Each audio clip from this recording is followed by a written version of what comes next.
Hi, I'm Sherri with Garden Gate Magazine, and I've come down to our test garden today because we're expecting a frost in the next couple of days, and I want to try to save these beautiful annual geraniums. They can take a light frost, but a heavy frost will kill the plants. Let me show you how to overwinter them. So now I've got it about out of the pot here, and I'm going to just tap off as much of the potting mix as I can.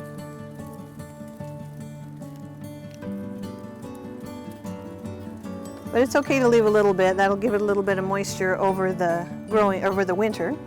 And now I'm going to clean it up a bit because we don't want to have some dead foliage like this one that might have a little bit of disease on it. So I'm going to pull off leaves like this, and usually they just come right off, so super easy that way.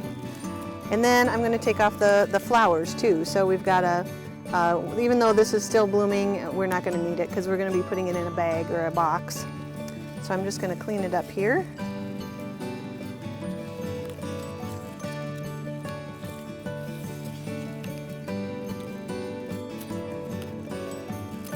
And here's one piece that I think I'm going to cut off. It looks like there might be a little bit of rot in there.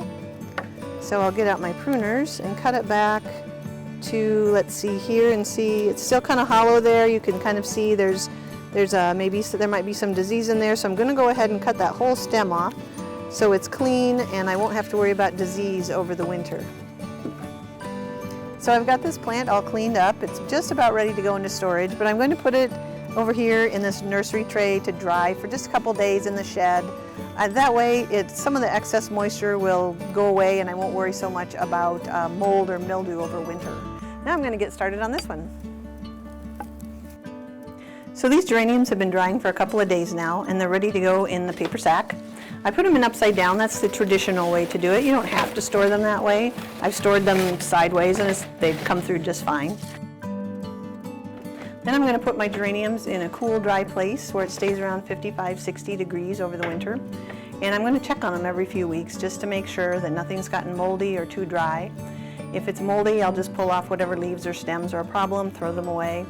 About 6 to 8 weeks before my last frost date, I'm going to pull the plants out, pot them up, and I'll be ready to grow them again next year.